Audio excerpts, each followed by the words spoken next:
Hello everyone, welcome back to my channel. Today we will discuss the properties of regression coefficients and some practical application for that. In the previous lectures we have already discussed about the methods used in the used to find out the regression line or the regression equations y on x and x on y both. Now what are the properties of regression coefficients byx and bxy? We know bxy and byx are the regression coefficients of x on y and y on x. What are the properties? The first property is the coefficient of correlation. The correlation coefficient is the geometric mean of the two regression coefficients.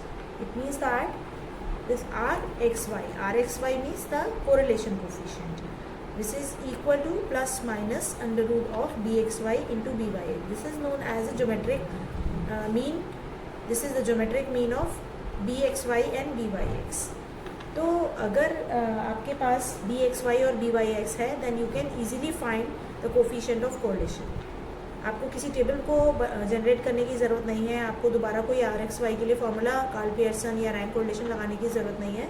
You just find out bxy and byx and take the product and under root and we'll get the rxy. But the problem is we will when we will take plus sign or minus sign. So we will discuss later in the second property. Both regression coefficients also have the same sign. Both regression coefficients always have the same sign. इसका मतलब क्या है कि अगर आप bxy निकालें और byx अपने डेटा से कैलकुलेट करें तो आप देखेंगे कि दोनों का साइन सेम होगा. अगर ये प्लस का है तो ये भी प्लस का होगा, अगर ये माइनस का है तो ये भी माइनस का होगा. क्यों होगा? क्योंकि अगर ऐसा नहीं होगा तो ये प्रॉपर्टी फेल हो जाएगी. bxy इंटू byx, अगर ये प्लस का है ये माइनस का है तो प्लस और माइनस मिलके बनता है माइनस साइन, और square root of any negative number is -1 is i.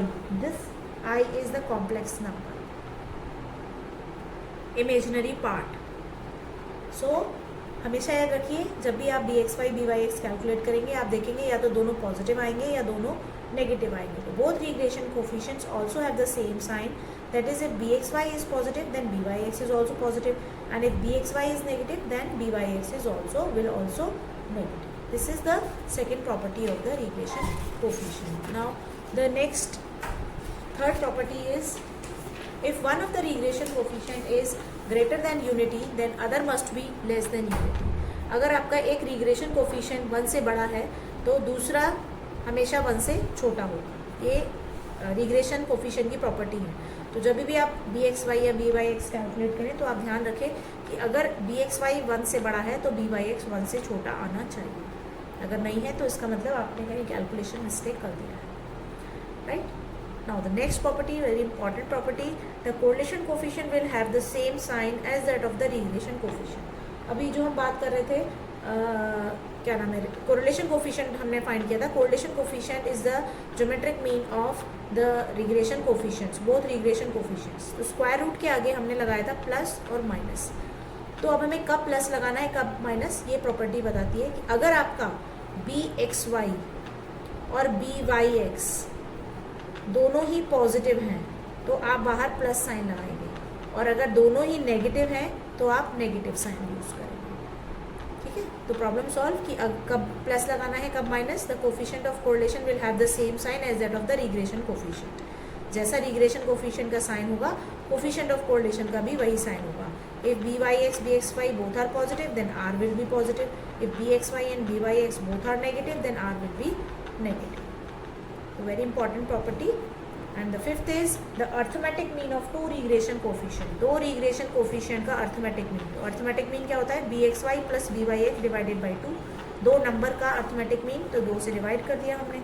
This is always greater than equal to coefficient of correlation.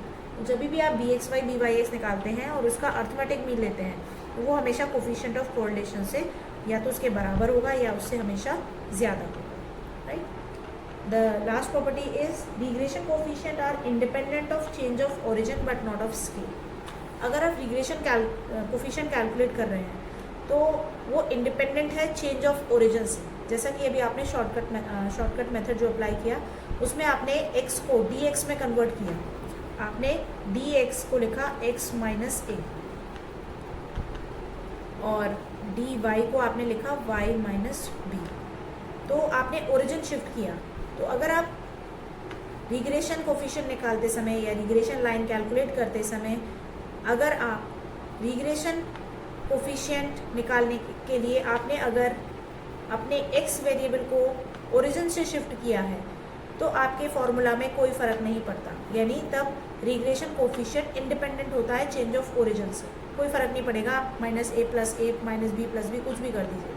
लेकिन जैसे ही आप स्केल चेंज करते हैं, स्केल चेंज मतलब आप किसी से डिवाइड या मल्टीप्लाई करते हैं, तो आपके रिग्रेशन कोफिशिएंट के फॉर्मूला में फ़र्क पड़ेगा। और जब फ़र्क पड़ेगा तो ये जो h और k है इनका मल्टीप्लाई हमें करना पड़ेगा। ठीक है, तो बस ये याद रखिए, जब आप dx dy करें तो स्केल अगर शिफ्ट कर रहे हैं तो फॉर्मूले में चेंज करना है, अदरवाइज आपको कोई भी फॉर्मूला में चेंज नहीं करना, क्योंकि रिग्रेशन कोफिशिएंट इंडिपेंडेंट है चेंज ऑफ ओरिजिन से, लेकिन स्केल से इंडिपेंडेंट नहीं है। Coefficient of correlation is independent of change of origin and scale both, but the regression coefficient are independent of change of origin but not of scale. ठीक है, so these are the properties of regression coefficient. अब इसकी जो कुछ इसके relations हैं और कुछ एग्जाम्पल या प्रैक्टिकल एप्लीकेशन है वो बता देते हैं। Regression coefficient in terms of correlation coefficient, in terms of correlation coefficient and standard deviation. अगर आपको रिग्रेशन कोफिशिएंट निकालना है और अगर इनमें से आपको ये तीनों चीज़ें दे रखी है तो आप इस फॉर्मूला से डायरेक्ट निकाल सकते हैं, या इन चार चीज़ों में से अगर आपको कोई भी तीन चीज़ें दी हैं और चौथी चीज़ आपसे पूछी है, fourth one is you have to find, तो आप उसे आसानी से निकाल सकते हैं। तो कैसे रिलेशन है, B X Y is equal to R X Y into S D X upon S D Y. S D X का मतलब है standard deviation of X, standard deviation of Y. तो you can write it as R X Y into sigma X upon sigma Y. जब B Y X निकालते हैं तो ऊपर Y और नीचे एक्स आता है, फॉर्मूले में बस इतना है। ये तो सिमेट्रिक है तो R X Y R Y X same होता है, बट यहाँ पे चेंज हो जाएगा। अगर बी वाई एक्स है तो स्टैंडर्ड डेविएशन वाई का ऊपर आएगा और एक्स का नीचे आएगा। ये रिलेशन बहुत इंपॉर्टेंट है। अगर आपको तीन स्पेसिफिकेशंस कोई भी दिए हैं तो चौथा स्पेसिफिकेशन आप इस फॉर्मूला से निकाल सकते हैं। जैसे कि एक एग्जांपल हम देख रहे हैं यहाँ पे, एक्स और वाई हमें दिया है। एक्स है yield of wheat in KG unit area and Y is the annual rainfall in inches. इनका मीन और एस डी दिया है, means X bar Y bar sigma X sigma Y. This is X bar, this is Y bar, this is sigma X and this is sigma Y, and this is coefficient of correlation between x and y. This is equal to 0.5. Now what you have to find, estimate the yield, estimate the yield। x की value को estimate करिए when the rainfall is 9 inches, when the value of y is 9 inches। ठीक है, also find both regression equation। एक तो regression equation निकालनी है, ठीक है, और हमें estimate भी करना है x को with the help of y। तो पहले वाले क्वेश्चन में इसमें तो कहा है दोनों रिग्रेशन इक्वेशन निकालो, लेकिन इस क्वेश्चन को अगर हम ध्यान से पढ़ें तो हमें क्या कैलकुलेट करना है, हमें कैलकुलेट करना है x ऑन y, क्योंकि हमें x को एस्टिमेट करना है, यील्ड को एस्टिमेट करना है, जबकि y की वैल्यू हमें दे रखी है।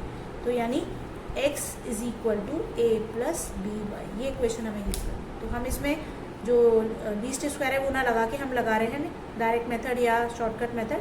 तो हमारी इक्वेशन क्या आएगी, y ऑन x और x ऑन y की, y ऑन x की ये इक्वेशन होगी y minus Y bar B Y X X minus X bar, इसी तरह x ऑन y की। तो हमने दोनों ही इक्वेशन निकाली हैं पहले। Find both the regression equation. पहले y on x bar y बार आपको दे रखा है, ये रहा, सिग्मा x सिग्मा y दे रखा है, r x y दे रखा है। आप बी वाई एक्स निकाल सकते हैं इस फॉर्मूले से, B Y X is equal to R X Y 0.5 sigma Y upon sigma X. Sigma Y है 2 और सिग्मा एक्स है 8, 2 upon 8, you will find 0.13। Equation क्या हो गई आपकी, देखिए ये इक्वेशन हो गई, y माइनस वाई बार है 8 इज इक्वल टू ये 0.13 आपने कैलकुलेट किया है, x माइनस एक्स बार आपका 10। इसको सॉल्व कर लिया, ये इक्वेशन आ गई। इसी तरीके से आप निकालेंगे regression equation of x on y, ये फॉर्मूला हमने लिख दिया। ये बी एक्स वाई के लिए फॉर्मूला है, B X Y is equal to R X Y sigma X upon sigma Y. Sigma X की वैल्यू रख दी, सिग्मा वाई की वैल्यू यहाँ से रख दी, ये चारों वैल्यू हमें दे रखी है। इनको हमने यहाँ कैलकुलेट कर लिया 2, बी एक्स वाई की जगह 2 रख दिया, एक्स बार वाई बार की वैल्यू यहाँ टेबल से हमने रख दी 10 और 8 और सॉल्व कर लिया। अब ये दो इक्वेशन आ गई हमारी। अब आपका क्वेश्चन क्या था? क्वेश्चन था एस्टिमेट द यील्ड, एक्स को एस्टिमेट करो जबकि वाई की वैल्यू 9 है। तो कौन सी इक्वेशन हम यूज़ करेंगे? ये वाली। एक्स की वैल्यू फाइंड करो जबकि वाई की वैल्यू 9 है। तो इस इक्वेशन में रख दीजिए वाई की वैल्यू 9, तो एक्स की वैल्यू आ गई 12। यानी अगर रेनफॉल 9 इंचेस है तो आपका जो वीट का यील्ड है, यील्ड ऑफ वीट जो है केजी में, वो कितना होगा? 12 केजी। ठीक है, एवरेज 12 केजी होगा।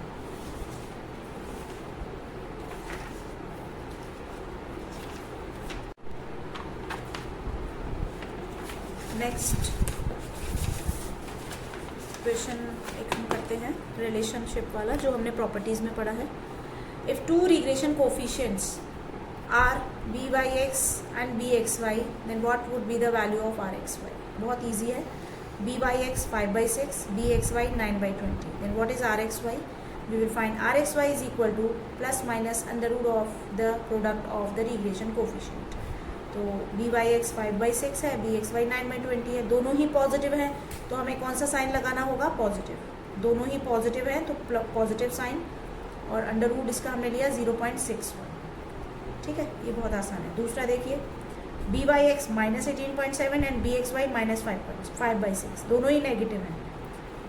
आर एक्स वाई क्या होगा? Plus minus under root B Y X into B X Y, इन दोनों को प्रोडक्ट करेंगे 90/42।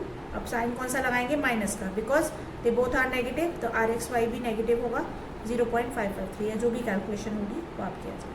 तो बहुत ही सिंपल सा क्वेश्चन है कि अगर आपको रिग्रेशन कोफिशिएंट्स दिए हैं तो आप कोरिलेशन कोफिशिएंट निकाल सकते हैं। अगर रिग्रेशन कोफिशिएंट कोरिलेशन कोफिशिएंट आपको दिया है सिग्मा एक्स सिग्मा वाई दिया है, तो आप रिग्रेशन कोफिशिएंट निकाल सकते हैं।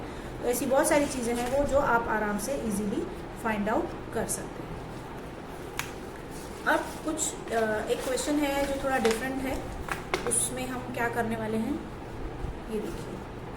क्वेश्चन है find the regression coefficient of y on x and x on y from the following regression equation. दो इक्वेशन दे रखी है हमें इस तरीके से, एक लीनियर फॉर्म में इक्वेशन दे रखी है, और हमसे कहा गया है कि रिग्रेशन कोफिशिएंट फाइंड करिए और कोफिशिएंट ऑफ कोरिलेशन भी फाइंड करिए। तो कोफिशिएंट ऑफ कोरिलेशन तो हम बाद में फाइंड करेंगे, पहले हम फाइंड करेंगे रिग्रेशन कोफिशिएंट, क्योंकि जब रिग्रेशन कोफिशिएंट आ जाएंगे तो आर एक्स वाई तो हम फॉर्मूला से आसानी से निकाल सकते हैं। तो हमने क्या किया, पहले दोनों इक्वेशन लिख लिए। अब इन दोनों इक्वेशन को देख के क्या आप बता सकते हैं कि किससे x निकलेगा और किससे y? जब हम ये डिसाइड नहीं कर पाते हैं कि इन दोनों में से किस इक्वेशन से x निकलेगा और किस इक्वेशन से y निकलेगा, हमें नहीं पता कौन किस इक्वेशन में x इंडिपेंडेंट है किस में y इंडिपेंडेंट है, तो हम इसमें अपना अजम्पशन लगाते हैं। हम अपनी अजम्पशन लगाते हैं। हम अजम्पशन क्या लगाते हैं? हम लगा लेते हैं कि फर्स्ट वाला जो इक्वेशन है that is X on Y, ये हमारा अजम्पशन है। मतलब हम ये अज्यूम करके चल रहे हैं अपने सॉल्यूशन निकालने के लिए। हमने ये मान लिया कि ये जो फर्स्ट इक्वेशन है ये x is equal to a plus B Y, यानी एक्स ऑन वाई की फॉर्म है। तो अगर ये एक्स ऑन वाई है या x is equal to a plus B Y है तो उसे इसी तरीके से लिख लो। 5x is equal to 22 plus Y, x is equal to 22 divided by 5, और यहाँ पे भी 5 से डिवाइड हो गया, y 1/5 y। तो यहाँ से ये तो a हो गया, चलिए ठीक है। ये हो गया बी एक्स वाई, 1/5 क्या हो गया? B X Y, X on Y. ठीक है हमारे हिसाब से। अच्छा, जब ये बी एक्स वाई से निकल रहा है यानी ये एक्स ऑन वाई है, तो दूसरी वाली वाई ऑन एक्स होगी। अगर हमने फर्स्ट इक्वेशन को एक्स ऑन वाई माना है तो दूसरी इक्वेशन ऑटोमेटिकली कैसी बन जाएगी? Y on X. तो अब हम इसको वाई ऑन एक्स यानी Y is equal to C plus D X की तरह ट्रीट करेंगे। तो 64x is equal to 24 plus 45y। तो अब हमें क्या करना होगा? y की वैल्यू निकालनी है। तो 45y is equal to 64x minus 24, ये हमने निकाल लिया। ठीक है, अब इसके बाद क्या होगा? y is equal to minus 24/45 और 64/25x। अब ये आ गया d। This is the regression coefficient of y on x, this is equal to 1.42। अब ये आ गया 1.42। अब आप देखिए इक्वेशन 1 जिससे बी एक्स वाई की वैल्यू आई थी 2.2, इक्वेशन 2 जिससे बी वाई एक्स की वैल्यू आई थी 1.42। अब हम कुछ प्रॉपर्टीज जो हमने भी आपको बताई थी उन्हें चेक करते हैं और देखते हैं कि जो हमने अज्यूम किया था ये एक्स ऑन वाई है और ये वाई ऑन एक्स, क्या वो सही है या गलत है। Check the properties of regression coefficient. Both the regression coefficient are of the same sign. तो आप देखिए दोनों सेम साइन के हैं, plus plus. Here B X Y less than 1 है, ये देखिए ये 1 से छोटा है 0.2, दूसरा वाला 1 से बड़ा होना चाहिए, ये 1 से बड़ा है। ठीक है, दोनों प्रॉपर्टी सेटिस्फाइड हो गई। तो इसका मतलब क्या हुआ, the regression coefficients are satisfying the condition. तो कहने का मतलब ये है कि जो हमारी फर्स्ट इक्वेशन है वो एक्स ऑन वाई है और जो सेकेंड इक्वेशन है वो वाई ऑन एक्स, राइट। दोनों के बी वाई एक्स और बी एक्स वाई हमें पता चल गए, दोनों को प्रोडक्ट कर दीजिए, उनका अंडर रूट ले लीजिए, आर एक्स वाई निकाल लीजिए। दोनों पॉजिटिव है तो बाहर पॉजिटिव साइन लग जाएगा, तो ये आ गया 0.53। This is the coefficient of correlation. इस तरीके के कुछ प्रैक्टिकल एप्लीकेशंस भी एग्जाम में आ सकते हैं। ठीक है, नाउ